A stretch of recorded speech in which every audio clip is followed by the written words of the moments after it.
مگر آریان خانزادہ کے کرب میں ڈوبے کہکے ابھی تک سنائی دے رہے تھے۔ آریان خانزادہ زمین سے اٹھتے جلتے بجھتے کاٹیج کی طرف لڑکھڑاتے قدموں کی طرف بڑھا تھا۔ یکدم وہ رک گیا تھا۔ اسے زمین پر گرا ریڈ مفلر نظر آیا تھا۔ آریان خانزادہ نے جلدی سے وہ مفلر اٹھاتے ہوئے اس کو ناک کے قریب لے جاتے اسمیل کیا۔ مسز خان، وہ گہرے سانس لیتے اس مفلر کو بار بار اسمیل کر رہا تھا۔ وہ اپنا یہ سرخ مفلر پہچان چکا تھا، نہ بھی پہچانتا اس میں سے پھوٹتی کستوری خوشبو جو اسے صرف اسی عورت سے آتی تھی جس سے وہ شدید نفرت کا دعوے دار تھا۔ اگر اس عورت کے جسم سے کوئی چیز لپٹے اسے یہ خوشبو پھوٹے ہو ہی نہیں سکتا، یا پھر صرف اسے آتی تھی مہک، مگر یہ خوشبو اسے آتی تھی، بہت شدت سے اس نازک وجود سے آتی تھی۔ یہ مفلر یہاں کیسے آیا؟ وہ مفلر کو سینے سے لگائے اپنی سب سرخ آنکھیں مدھم جلتی بجھتے چنگاریوں پر جمائے ہوئے تھا۔ اور جب باہر آئی تھی تو اس نے سیاہ ٹائٹس پر سفید ہائی نیک پہنے ہوئے تھی۔ جب وہ رضائی کے اندر لیٹی تھی تب اس نے کچھ نہیں پہنا ہوا تھا، یعنی جتنی دیر کیمرے بن رہے اس دوران اس نے کپڑے پہنے تھے، اور یہ مفلر بھی۔ جلتے بجھتے شعلوں کو دیکھتے اس کا دماغ تیزی سے حرکت کر رہا تھا۔ اگر یہ مفلر یہاں پڑا ملا مطلب وہ باہر آئی تھی، جب آگ جلی وہ اندر نہیں تھی، یا پھر یہ آگ اس نے خود لگائی تھی۔ وہ گہرے سانس لیتے مفلر اپنے سینے سے لگائے ہوئے تھا۔ سبز آنکھوں میں سرخی کی رمق شدت سے گہری ہوئی تھی۔ کیمرے کیسے اچانک سے بند ہو گئے؟ اگر آگ بھڑکتی تو مجھے کچھ تو اسکرین پر دکھائی دیتا، یعنی پہلے کیمروں کو تباہ کیا گیا پھر آگ لگائی گئی۔ آگ جتنی بھی تیز ہوتی مسز خان کو پتہ تو چلتا۔ فرمان کو فون کر کے وہ سو نہیں سکتی تھی جتنا وہ اس سے خوف کھاتی تھی۔ یہ ناممکن تھا وہ فرمان کو فون کرنے کے بعد یوں بے ہوشی کے عالم میں سو جاتے کہ اسے آگ بھڑکنے کا پتہ نہ چلتا۔ آریان خانزادہ کے سانسوں میں طوفان مچا تھا۔ اس کا کیپ ٹاؤن چلے جانا، جے کے مسلمان نہیں، اس بات کی خبر ہونے پر جے کے کو ہی ڈاج کر دینا، چابی پاس ہوتے ہوئے بھی خوفزدہ ہونے کے باوجود نہ بتانا، یعنی وہ اس کے ڈر سے کچھ بھی کر سکتی تھی۔ وہ جبڑے بھینچے مفلر کو سینے سے لگائے ہوئے بگڑے ہوئے تنفس کے ساتھ کاٹیج پر اپنی سب سرخ آنکھیں گاڑے ہوئے تھا، یعنی وہ آگ بھی لگا سکتی تھی۔ آریان خانزادہ کے لفظ آہستگی سے جنبش میں ڈھلے تھے۔ وہ مرنے کے سوا کچھ بھی کر سکتی ہے، وہ زیر لب بولا تھا۔ آریان خانزادہ کے پورے وجود کی رگیں ساحر ہوئی تھیں۔ چھوڑوں گا نہیں تمہیں میرے ناپاک وجود۔ وہ آسمان کی طرف دیکھتے حلق کے بل چیخ اٹھا تھا۔ دوسرے لمحے وہ بھاگتے ہوئے کاٹیج کی پچھلی طرف جنگل کی طرف بھاگا تھا۔ آریان خانزادہ کے قدم پھر سے رکے تھے۔ اگر یہ مفلر مسز خان نے لیا ہوا تھا تو وہ کیوں کاٹیج کے آگے پھینک کر جائے گی؟ وہ رکتے ہوئے اپنے سلکی بال اپنے ایک ہاتھ کی مٹھی میں دبوچ گیا تھا، دوسرے ہاتھ سے وہ مفلر سینے سے لگائے ہوئے تھا۔ مفلر مسز خان کے جسم کے ساتھ لپٹا تو تھا مگر مفلر مسز خان نے خود نہیں پھینکا تھا۔ وہ اپنے بال مٹھیوں میں دبوچے اضطرابی انداز میں بلبلاتے ہوئے پھر سے چیخ اٹھا تھا۔ یہ مفلر ان میں سے کسی کے پاس سے گرا ہے جو آگ کو بجھانے آئے تھے۔ اور اتنی جلدی وہاں آخر کیسے پہنچ سکتے تھے؟ چیئر لفٹ سے آگے کا راستہ آدھے گھنٹے کا ہے، یعنی وہ لوگ یہیں کہیں موجود مجھ پر نظر رکھے ہوئے تھے تاکہ میرا شک کسی صورت ان پر نہ جائے۔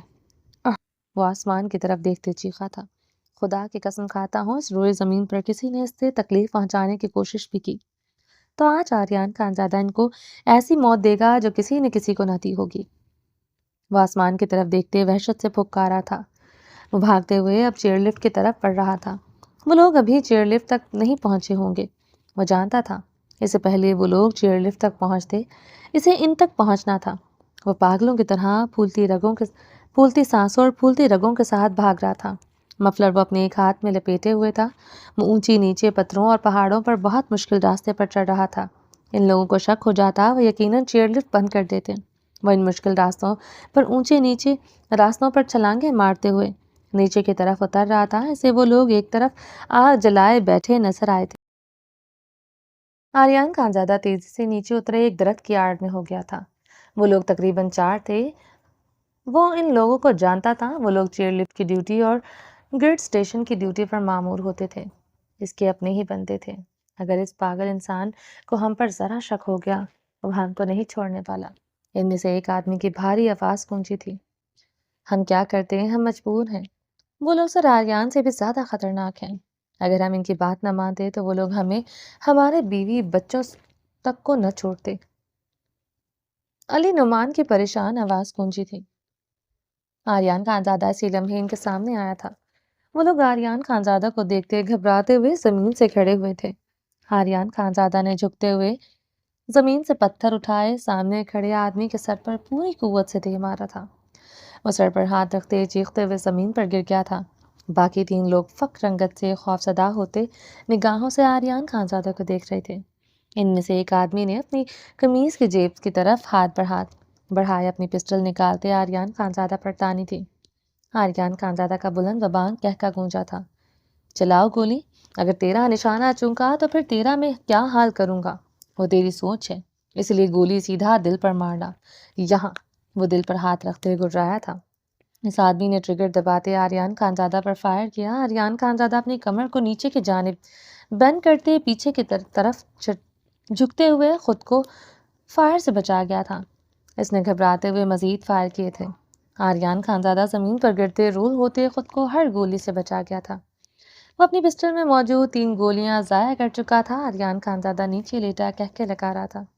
ساتھ کھڑے علی نعمان نے اپنی قمیض کی بیلٹ میں لگی پسٹل کی طرف ہاتھ بڑھاتے اب پسٹل نکالا ہی تھا کہ آریان خانزادہ زمین سے پتھر اٹھائے پوری قوت سے نشانہ لیتے اس کے ہاتھ پر مار چکا تھا۔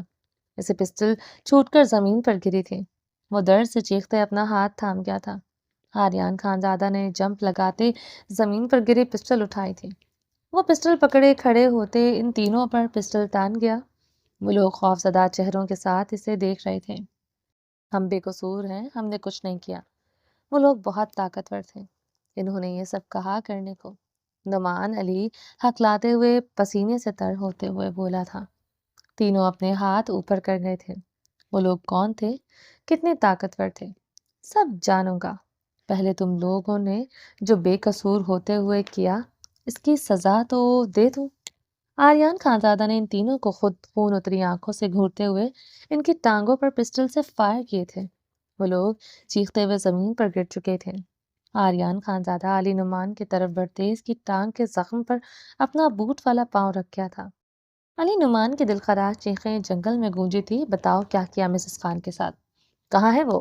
آریان خانزادہ دانت پر دانت جمائے اس کے زخم پر بوٹ والے پاؤں کی سے ضربے لگا رہا تھا۔ وہ 3 لوگ تھے، ان کے چہروں پر نقاب تھا، ان کے پاس کافی تعداد میں اسلحہ تھا۔ انہوں نے ہم سے آپ کے متعلق ساری انفارمیشن لی تھی۔ آپ نے آنے سے تھوڑی دیر پہلے وہ لوگ آئے تھے، مجھ پر تشدد کر کے چیئر لفٹ چلانے کو کہا تھا۔ نعمان علی درد سے کراہتے بول رہا تھا، مسز خان کہاں ہے؟ یہ مفلر کہاں سے ملا تم لوگوں کو؟ آریان خانزادہ اس کے منہ پر اب ضرب لگاتا چیخا تھا، مجھے نہیں پتا یہ مفلر شفیق کے پاس تھا۔ نعمان علی نے درد سے کراہتے بمشکل ہی لفظ ادا کیے تھے۔ آریان خانزادہ نے شفیق کی طرف بڑھتے بے دردی سے اس کے پہلو میں بے دردی سے بوٹوں سے کسے وار کیے تھے۔ شفیق کی دلخراش چیخیں اب گونج رہی تھیں۔ وہ پنجوں کے بل بیٹھتے ہوئے پسٹل اس کی گردن پر رکھ گیا تھا۔ سر، وہ لوگ کسی لڑکی کی کن پٹی پر پسٹل رکھ کر چیئر لفٹ سے لے کر گئے تھے۔ وہ لڑکی مزاحمت کر رہی تھی، ان میں سے کسی نے اسے تھپڑ بھی لگایا تھا۔ اسی مزاحمت میں یہ مفلر ادھر گر گیا تھا، میں نے اٹھا لیا۔ یہ سب سنتے آریان خانزادہ کی رنگت دہک کر تندور بنی تھی، آنکھوں سے چنگاریاں پھوٹی تھی۔ وہ دانت پر دانت جمائے پوری قوت سے پسٹل کی نوک اس کے منہ پر مار گیا تھا۔ یقیناً چیئر لفٹ انہوں نے بند کر رکھی ہے، ان لوگوں نے، تاکہ ان تک کوئی نہ پہنچ سکے۔ آریان خانزادہ نے علی نعمان کی طرف بڑھتے اس کے بالوں کو مٹھی میں دبوچ دی، اس کے چہرے پر تمانچوں کی برسات کی تھی۔ جی سر، وہ لوگ اتنے طاقتور ہونے کے باوجود آپ سے کافی خائف تھے، انہیں مسلسل فون پر انسٹرکشنز مل رہی تھی، بار بار آپ سے بچنے کو کہا جا رہا تھا۔ ان کا ٹارگٹ آپ نہیں، آپ کی بیوی تھی، علی نعمان نے کراہتے ہوئے کہا۔ اور کیا کہہ رہے تھے وہ لوگ؟ آریان خانزادہ نے چیختے ہوئے پوچھا۔ وہ لوگ آج رات یہاں سے نکل نہیں سکتے، موسم کی خرابی کی وجہ سے وہ کل ہی نکلیں گے۔ ان کی باتوں سے یہی سمجھ آ رہا تھا جیسے آپ کی بیوی کو کسی کے حوالے کرنا ہے۔ نعمان علی کی بات پر آریان خانزادہ نے ایک اور تھپڑ کھینچ کر اس کے منہ پر مارا تھا۔ وہ ان سب سے ان کے موبائل لیتے اپنے قبضے میں کر چکا تھا۔ نعمان علی کی کمر پر بندھی بیلٹ کے بلٹس نکال کر آریان خانزادہ نے اپنی پین کی جیب میں ڈالی تھی۔ چیئر لفٹ آن کرو۔ آریان خانزادہ نے فون نعمان علی کے ہاتھ میں پکڑایا تھا۔ لیکن سر ادھر کوئی نہیں ہے۔ نعمان علی نے آریان خانزادہ کو دیکھتے خوفزدہ لہجے میں کہا۔ کیا؟ آریان خانزادہ پاگل ہوتے چیخ اٹھا تھا۔ سر انہوں نے ہم سب کو ادھر بھیج کر لفٹ بند کر دی تھی تاکہ کسی صورت آپ ان تک نہ پہنچ سکے، نعمان علی نے کراتے ہوئے بتایا تھا۔ باقی 3 لوگ بھی درد سے کرا رہے تھے۔ ان لوگوں کی بھول ہے، میں ان لوگوں تک پہنچ نہیں پاؤں گا۔ آریان خانزادہ کی سانسوں کو اپنی قید میں رکھا ہوا ہے، اپنی سانسوں کو چھڑوانے کے لیے میں سب کچھ کروں گا، مرنا پڑا تو مر جاؤں گا مگر اسے کچھ نہیں ہونے دوں گا۔ وہ گراتے ہوئے کھڑا ہوتے اپنی بیلٹ کی ہک کھولتے پینٹ کی بیلٹ کھینچ کر نکال چکا تھا۔ پسٹل اپنی پینٹ میں اڑستے وہ بھاگتے ہوئے چیئر لفٹ کی طرف بڑھا تھا۔ وہ اپنی بیلٹ ٹریک روپ پر ڈالتے اسے نیچے سے دونوں سروں سے مضبوطی سے پکڑ چکا تھا۔ نیچے بہتا دریا تھا، دوسری طرف جانے کا راستہ یہی تھا۔ وہ بیلٹ کو مضبوطی سے تھامے اس ٹریکنگ روپ سے خود کو گھسیٹ رہا تھا۔ مشکل تھا نہ تھا، ناممکن نہیں تھا۔ اس ٹریکنگ میں اسے سب کچھ سکھایا تھا، اس کی ٹریننگ نے اسے سب کچھ سکھایا تھا، وہ یہ سب کچھ کر سکتا تھا۔ آریان خانزادہ نے چیختے بیلٹ کے سروں کو ہلاتے ہوئے ٹریکنگ روپ کو جھٹکا دیا۔ وہ بیلٹ کے ساتھ بمشکل ہی آگے بڑھ پا رہا تھا۔ ان لوگوں نے زرمش کو تھپڑ مارا۔ آریان خانزادہ کے وجود میں لاوے دہک رہے تھے۔ اس کے گال کو کسی نے چھوا، اسے تکلیف دی، وہ جیسے بارود بنا ہوا تھا۔ آریان خانزادہ چیختے ہوئے بیلٹ کے ساتھ لٹکے اوپر کو ہوتے اپنی دونوں ٹانگیں ٹریکنگ روپ کے ساتھ لپیٹتے اپنے ہاتھوں سے ٹریکنگ روپ کو تھامے اب آگے بڑھ رہا تھا۔ وہ نیچے کو لٹکے ہوئے ٹریکنگ روپ کو جکڑے ٹانگوں اور ہاتھوں سے جکڑے آگے بڑھ رہا تھا۔ ایک ہاتھ میں وہ مفلر لپیٹے ہوئے تھا جس سے وہ روپ بار بار اس کے ہاتھوں سے چھوٹ رہی تھی، مگر وہ یہ مفلر کسی قیمت خود سے جدا نہیں کر سکتا تھا جس میں اس کی عورت کی خوشبو آ رہی تھی۔ دل نے عبادت کی ہے تیری بس چاہت کی ہے، لکھ آیا عرضیوں میں تجھ بن جینا نہیں ہے، مجھ میں اب میں کہاں ہوں، میں تو جی رہا ہوں بن اب میرے۔ وہ ٹریکنگ روپ سے دانت پر دانت جمائے ہاتھوں اور پاؤں کی مدد سے آگے بڑھ رہا تھا۔ وہ بلو جینز اور سیاہ جلی ہوئی سینڈوں میں ملبوس تھا، کمر کافی حد تک زخمی تھی۔ شدید قہر برساتی سردی میں اس کی رنگت سرخ ہوئی تھی، بدن کی رگیں بری طرح پھول رہی تھی۔ اس کے لیے سب کچھ کرنا مشکل ہو رہا تھا۔ اگر وہ آگے نہ بڑھ پاتا تو اسے ہمیشہ کے لیے کھو دیتا۔ اس کے بغیر شاید وہ جی پاتا، مگر اسے کسی نے تکلیف دی، اس پر کسی نے نظر ڈالی، اسے ہی کسی نے چھوا۔ وہ یہ برداشت نہیں کر سکتا تھا۔ وہ صرف اس کی تھی، اس کی سانسوں پر، اس کی روح پر، اس کے جسم پر، یہاں تک کہ اس کے زخموں پر صرف اس کا حق تھا۔ وہ مر سکتا تھا مگر اسے کسی کے حوالے نہیں کر سکتا تھا، یہاں تک کہ اس کے بھائی حیدر خان کے حوالے بھی نہیں کر سکتا تھا۔ تیرا ہی بس ہونا چاہوں، تیرے درد میں رونا چاہوں، تیرے دل کے ان زخموں پہ مرہم میں ہونا چاہوں۔ آریان خانزادہ نے مفلر والا ہاتھ روپ سے ہٹاتے اپنی جلتی آنکھیں اس سے رگڑی تھی۔ وہ لوگ کسی لڑکی کی کنپٹی پر پسٹل رکھ کر چیئر لفٹ سے لے گئے تھے۔ وہ لڑکی مزاحمت کر رہی تھی، ان میں سے کسی نے اسے تھپڑ بھی لگایا تھا۔ اسی مزاحمت میں یہ مفلر ادھر گر گیا تھا، میں نے اٹھا لیا۔ وہ اپنی سماعتوں میں گونجتے لفظوں پر درد و کرب سے چیختے دانت پر دانت جمائے آگے بڑھنے لگا۔ آریان خانزادہ ٹریکنگ روپ سے جمپ مارتے پتریلی زمین پر اترا تھا۔ وہ بھاگتے ہوئے اپنی گاڑی کی طرف بڑھا۔ آریان خانزادہ نے پینٹ کی جیب میں ہاتھ ڈالتے گاڑی کی چابی نکالتے ریموٹ کی سے گاڑی کا لاک اوپن کرتے ڈرائیونگ سیٹ پر بیٹھتے گاڑی سٹارٹ کی تھی۔ گاڑی سٹارٹ ہونے پر آریان خانزادہ نے مفلر سے اپنی پیشانی پر آیا پسینہ صاف کیا۔ جیسے جیسے وقت گزر رہا تھا اس کے وجود پسینے سے تر ہو رہا تھا۔ وہ زرمش کو نقصان نہ پہنچاتے، اس کے ساتھ کچھ برا نہ کر ڈالے، یہی ایک ڈر خوف اس کے بھاری ہوتے اعصابوں کو آکٹوپس کی طرح جکڑ گیا تھا۔ آریان خانزادہ کا بدن اب جیسے کپکپا رہا تھا، وہ اپنے کپکپاتی انگلیاں بمشکل سٹیئرنگ پر ٹکائے ہوئے تھا۔ وہ دندوں تیز ڈرائیو کرتے۔ آریان خانزادہ نے نعمان علی کا موبائل آن کیا، اسے لاکڈ دیکھ کر وہ جبڑے بھینچ گیا تھا۔ آریان خانزادہ نے اس کے لاکڈ سکرین پر ایک دو پیٹرن ٹرائی کیے۔ عموماً لاکڈ سکرین پر الفابیٹ کا وہ پیٹرن لگاتے ہیں جس میں سے ان کے نام کا پہلا حرف ہوتا ہے، جیسے کہ این۔ آریان خانزادہ نے سوچتے ہوئے نعمان علی کے نام کے پہلے الفابیٹ کا ای ڈرا کیا تھا۔ موبائل لاکڈ کھل چکا تھا۔ وہ اپنے پسینے سے تر ہوتے اپنے سلکی بالوں کو دائیں بائیں چھٹک گیا تھا. پسینے کی بوندیں اس کے اطراف میں گری تھیں. آریان خانزادہ نے نعمان علی کی کال لوگ ہسٹری چیک کی تھی. کچھ دیر پہلے ان نون نمبر کو دیکھتے آریان خانزادہ نے جھکتے ہوئے سیٹ کے نیچے سے اپنا موبائل اٹھایا.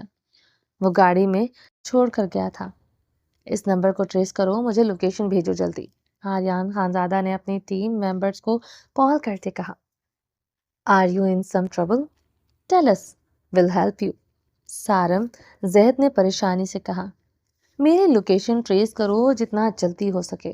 مجھے مدد بھیجو، مجھے ضرورت ہے، مگر اس سے پہلے مجھے اس نمبر کی لوکیشن بھیجو. آریان خانزادہ سختی سے ہدایت دیتا فون بند کر چکا تھا. 5 منٹ بعد اسے لوکیشن بھیج دی گئی تھی.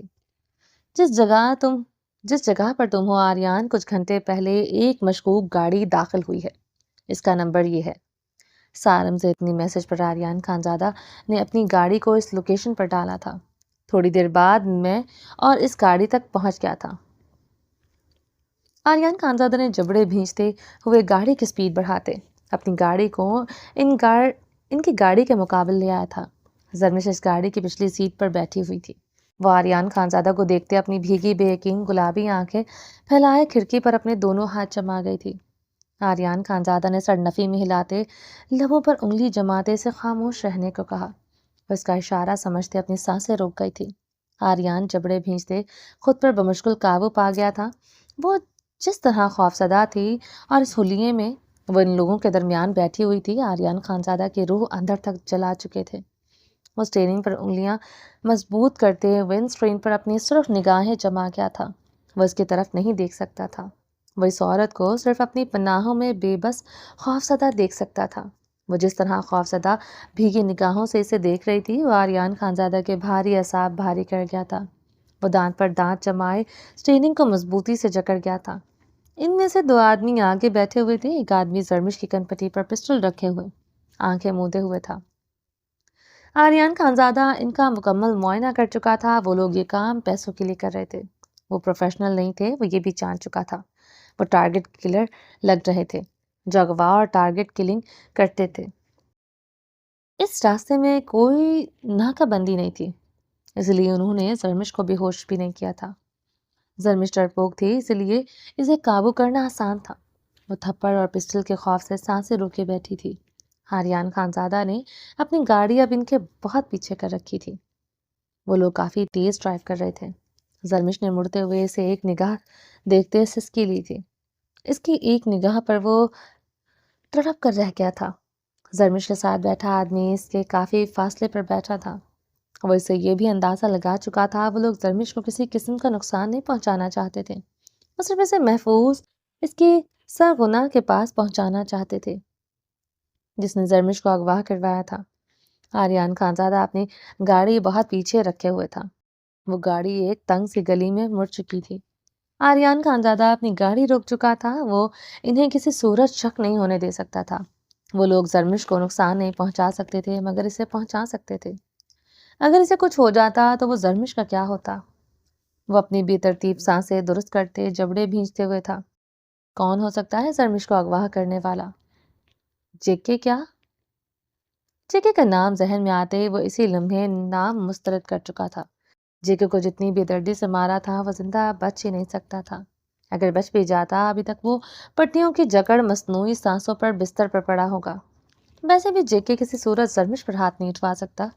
وہ جبڑے ونڈ اسکرین پر نگاہیں گاڑے سوچ رہا تھا. جیکے جیسا بھی تھا مگر روشنا خان اور زرمش پر اس نے ہاتھ نہیں اٹھایا تھا. جب ہیلی کاپٹر میں زرمش نے اس کی گولی لگی جگہ پر دانت گاڑے تھے اس نے تب بھی زرمش پر ہاتھ نہیں اٹھایا تھا. وہ جیکے اتنا کچا کھلاڑی نہیں ہو سکتا تھا. اگر زرمش کو اغوا کر لیتا تو اتنی آسانی سے وہ اسے زرمش تک پہنچنے دیتا.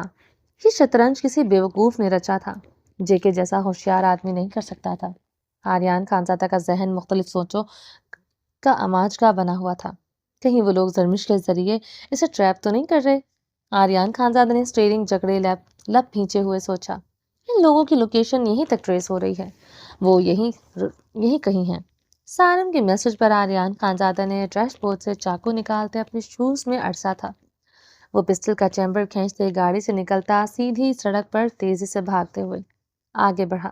ان کی گاڑی ایک چھوٹے سے گھر کے سامنے کھڑی تھی۔ اس پتھر سے بنے گھر کی دیواریں چھوٹی چھوٹی تھی۔ وہ دیوار کے ذریعے اندر پھلانگتے ہوئے اندر داخل ہوا۔ سامنے ایک کمرہ تھا جس کے باہر کنڈا لگا ہوا تھا۔ آریان خانزادہ کو پورا یقین تھا زرمش اسی کمرے میں ہے۔ آریان خانزادہ نے جلدی سے کمرے کی طرف بڑھتے وہ کواڑ کھولا تھا۔ آریان خانزادہ تیزی سے اندر داخل ہوا۔ کمرے میں چارپائی پڑی تھی جس پر گرم بستر بچھا تھا، جس پر ویلوٹ کی رضائی پڑی تھی۔ اندر دبکے وجود کی کپکپاہٹ رضائی کے اوپر سے بخوبی محسوس ہو رہی تھی۔ آریان خانزادہ نے آگے بڑھتے رضائی ایک جھٹکے سے اتاری تھی۔ سرمش پسینے میں ڈوبے لیٹے ہوئے، آنکھیں میچے ہوئے تھر تھر کانپ رہی تھی۔ مسز خان، وہ تڑپتے ہوئے اس پر جھکا تھا۔ سرمش آریان خانزادہ کی آواز سنتے آنکھیں کھول چکی تھی۔ وہ کپکپاتے لبوں سے بولتے ہوئے اٹھ کر بیٹھی، اس کے سینے سے لپٹی تھی۔ آریان خانزادہ چارپائی پر بیٹھتے ہوئے سے خود میں سختی سے بھیگ چکا تھا۔ آریان، انہوں نے کہا وہ میں یہاں سے اٹھے وہ میرے ساتھ بہت برا کریں گے، میری عزت کے ساتھ کھیلیں گے۔ مجھے یقین تھا تو تم آؤ گے، مجھے کچھ نہیں ہونے دو گے۔ وہ اسے اپنے سینے سے لگائے، اس کے لفظ سنتے اپنے خون میں دہکتے شرارے پر قابو پائے ہوئے تھا۔ میں آ گیا ہوں، تمہیں کچھ نہیں ہوگا۔ آریان خانزادہ نے اسے خود سے الگ کرتے ہوئے اس کے گال پر ہاتھ رکھا جو سرخ ہو رہا تھا۔ وہ اس کے گال پر ہاتھ جمائے اسے سرخ آنکھوں سے دیکھ رہا تھا۔ تھپڑ مارا ان لوگوں نے تمہیں؟ وہ اس کے گال پر ہاتھ رکھتے استفہامیہ دہکتے لہجے میں غرایا۔ ہاں، زرمش نے ہچکی لیتے اس بات میں سر ہلایا۔ زرمش کے جواب پر آریان خانزادہ کی پیشانی کی رگیں پھول چکی تھی، رنگت تانبے کی مانند سرخ ہوئی تھی۔ وہ آریان خانزادہ کو دیکھتے اب تھر تھر کانپنے لگی تھی۔ ڈرو مت، ڈرنا تو انہیں چاہیے جنہوں نے تمہیں تکلیف دی۔ تم اپنی آنکھوں سے دیکھو گی، میں ان کی بوٹی بوٹی کروں گا۔ اور برفیلے لہجے میں غراتے ہوئے اسے بازو سے جکڑتے ہوئے خود میں سختی سے بھینچ گیا۔ زرمش اس کے سینے میں سمائے ہچکیاں بھرنے لگی۔ آریان خانزادہ اس کے کپکپاتے وجود کو کلائی سے جکڑے اٹھا گیا تھا۔ وہ بلیک ٹائٹس پر اسکن گرم جرسی نما شارٹ شرٹ پہنے ہوئے تھی۔ آریان خانزادہ اس کا حلیہ دیکھتے ہوئے اپنے ہاتھ سے مفلر کھولتے اس کے گلے میں ڈال گیا۔ وہ اپنا حلیہ دیکھتے ہوئے اپنے ہاتھ سے مفلر کھولتے اس کے گلے میں ڈال گیا۔ وہ اپنے حلیے اور آریان خانزادہ کی نگاہیں دیکھتے اس کے چوڑے سینے میں سما گئی تھی۔ وہ اس کا ڈر سمجھتے گہرا سانس لیتے خود پر قابو پائے، اسے اپنی باہوں میں لی، اپنی پسٹل پکڑے چوکنا ہوتے کمرے کے باہر آیا۔ صحن میں کوئی نہیں تھا۔ آریان خانزادہ حیران ہوا تھا، وہ لوگ آخر کہاں گئے تھے؟ وہ اتنے غافل کیسے ہو سکتے ہیں؟ وہ اندر گھس آیا اور انہیں خبر ہی نہیں ہوئی۔ وہ زرمش کو اپنے سینے سے لگائے دروازے کی طرف بڑھا تھا۔ اسے اس وقت زرمش کو بچانا تھا۔ ان لوگوں کو وہ بعد میں دیکھ سکتا تھا۔ ان کا ٹھکانہ معلوم ہو چکا تھا، ایک دو کے چہرے بھی دیکھ چکا تھا۔ زرمش کو اپنے سینے سے لگائے تیزی سے دروازے کی طرف بڑھنے لگا۔ اسے جلد از جلد یہاں سے نکلنا تھا۔ اگر وہ مدہوش تھے، ان کی مدہوشی کا فائدہ اٹھانا تھا۔ ان تینوں کا مقابلہ کرنا تھا، اس لیے مشکل ہو جاتا۔ ان کے پاس ہتھیار بھی تھے۔ وہ دروازے کی طرف بڑھا ہی تھا کہ چھت پر بنے کمرے سے نسوانی چیخوں کی آوازیں آئی تھیں۔ زرمش نے خوفزدہ ہوتے آریان خانزادہ کے چہرے کی طرف دیکھا۔ آریان خانزادہ کی نظریں گھر کی سیڑھیوں کی طرف اٹھی تھیں جس کے اوپر ایک چھوٹا سا کمرہ دکھائی دے رہا تھا۔ وہ لوگ یعنی اوپر تھے۔ وہ ان کی چیخوں کو نظر انداز کرتے دروازے کے باہر نکل آیا۔ اوپر سے آتی نسوانی چیخوں اور وحشی کہکوں کی آواز بڑھی تھی، ساتھ میں کسی مرد کے رونے کی آواز آ رہی تھی۔ آریان خانزادہ کے قدم اب رک چکے تھے، آنکھوں میں خون اترا تھا۔ وہ جیسے سب کچھ سمجھ چکا تھا۔ آریان خانزادہ نے زرمش کی طرف دیکھا جو تھر تھر کانپتے اسے بھیگی نگاہوں سے دیکھ رہی تھی۔ تمہیں کچھ نہیں ہونے دوں گا، میرا یقین کرو، مگر اوپر جو ہو رہا ہے وہ بھی مجھ سے برداشت نہیں ہو رہا۔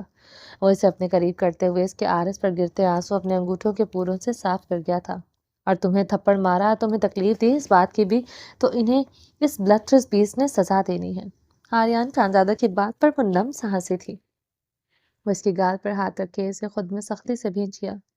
اوپر سے آتی چیخوں میں اضافہ ہوا تھا۔ چلو، وہ اس کی کلائی چکڑے تیزی سے سیڑھیوں کی جانب بڑھا تھا۔ وہ زرمش کو نیچے تنہا نہیں چھوڑ سکتا تھا۔ اوپر ایک کمرہ بنا تھا، اس کے بند دروازے سے وہ خوفزدہ آوازیں آ رہی تھی۔ تم میرے پیچھے رہنا۔ آریان خانزادہ نے سرمش کی طرف دیکھتے کہا۔ سرمش نے اس بات میں سر ہلایا۔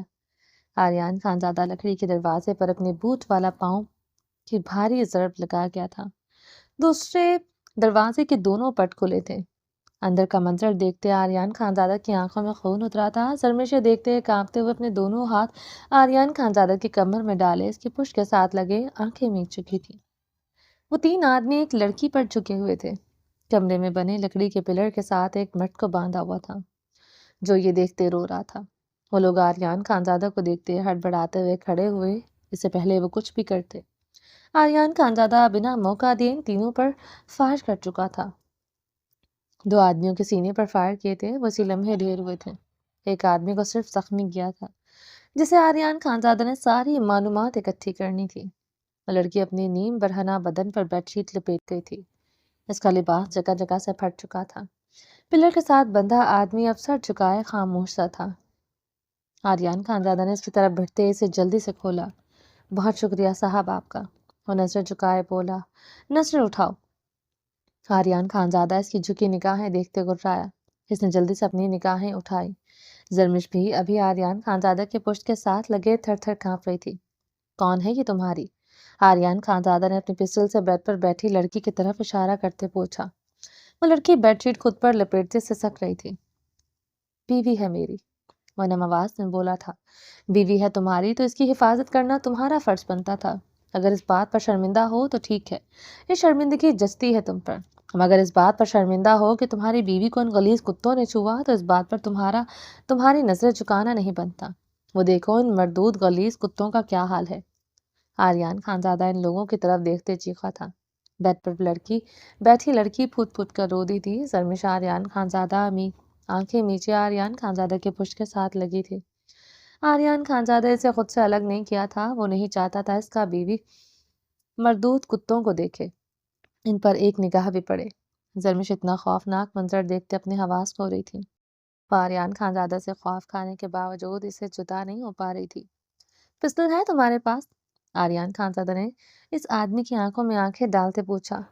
نہیں، اس نے سر نفی میں ہلایا۔ آریان خانزادہ نے اپنی پستل اس کے ہاتھ میں تھمائی تھی۔ پکڑو اسے اور مرے ہوئے کتوں کو مار دو، سینے میں دہکتی آگ ٹھنڈی ہوگی۔ آریان خانزادہ کی بات پر وہ آدمی آریان سے پستل پکڑتے ان لوگوں کی طرف بڑھتے ان پر فائر کر چکا تھا۔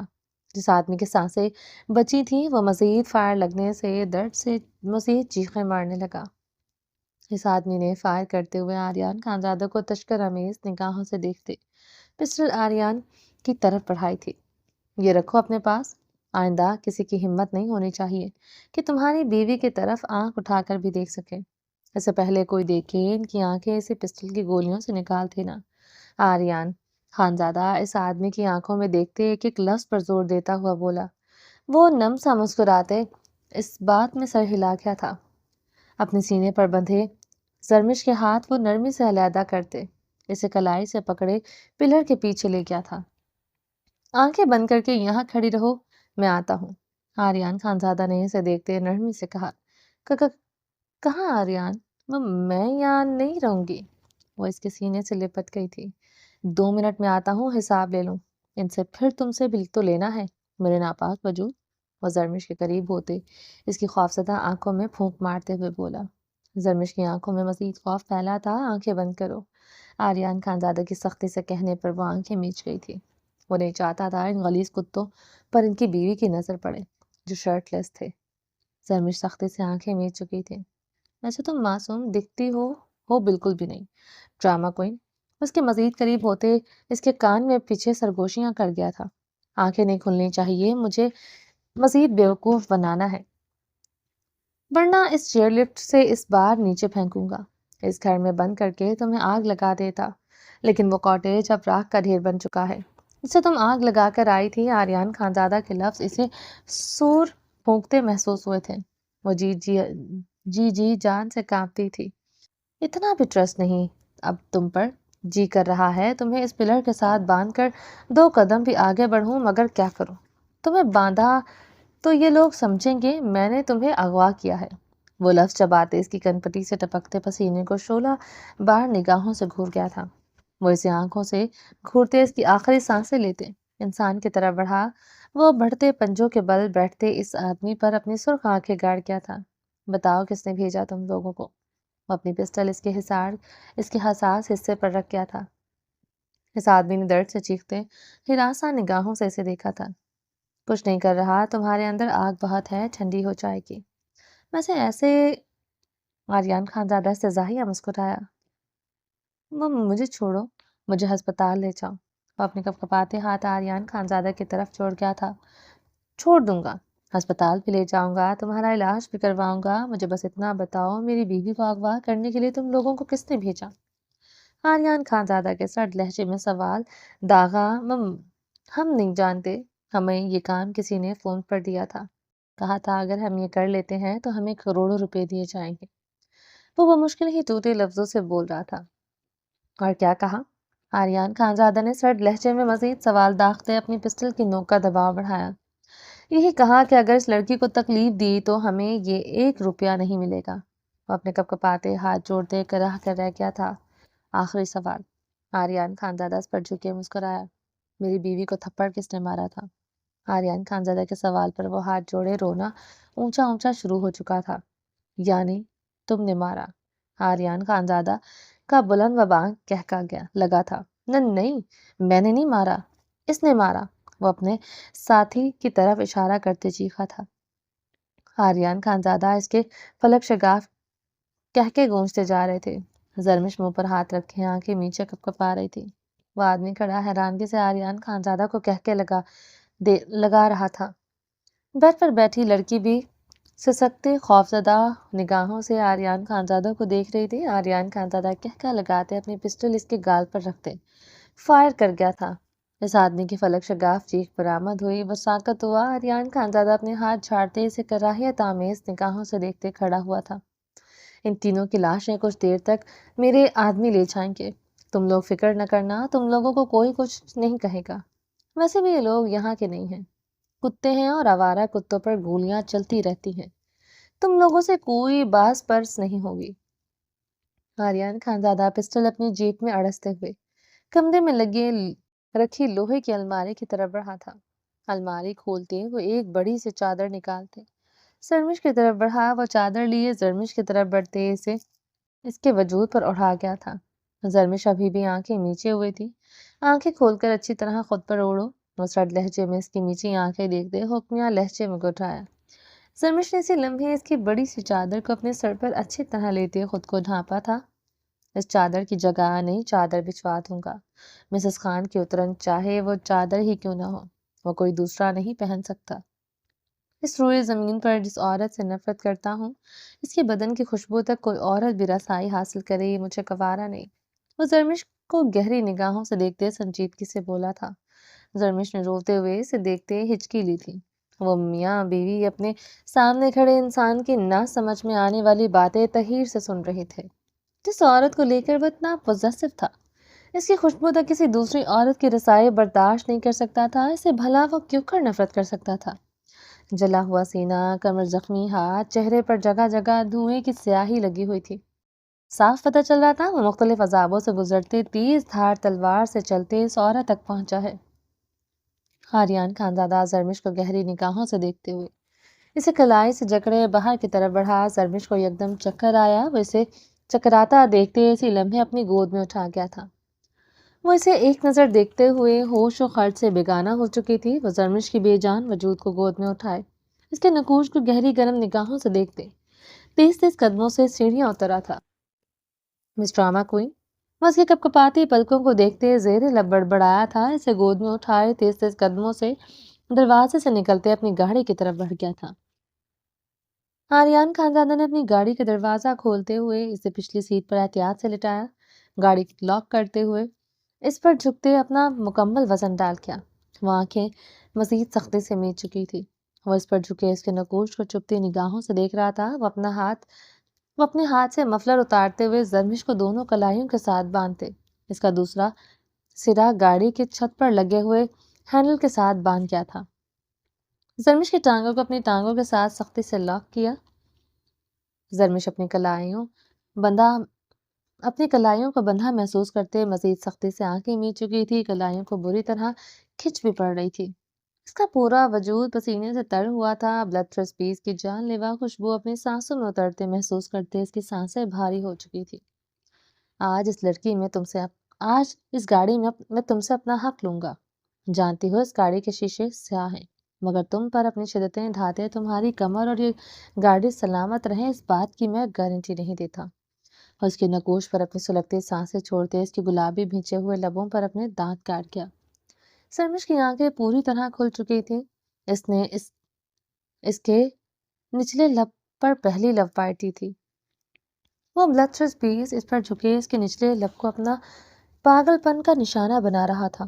زرمش کی سانسیں بند ہوئی تھی، وہ اس کے لبوں پر خون کی ننھی بوندیں دیتے پیچھے ہوا تھا۔ زرمش نے ہچکی لیتے سے دیکھا تھا، مجھے دھوکہ دینے سے پہلے آئندہ 100 بار سوچنا میرے ناپاک وجود، ورنہ میرے دانتوں کی یہ خوبصورت سوغاتیں ہر جگہ پر پاؤ گے۔ وہ اس کی پنڈلیوں پر ہاتھ کا دباؤ ڈالتے اپنے ہاتھوں کی بے باکی بڑھاتے زرمش کی سانسیں تیز کر چکا تھا۔ پہلی مرتبہ مقابل نے اسے ایسے بے باکی اور بے دردی سے چھوا تھا۔ زرمش بھیگی خوفزدہ آنکھوں سے اسے دیکھ رہی تھی، وہ اوپر کو ہوتے اپنی سلکی بالوں میں انگلیاں پھیرنے لگا۔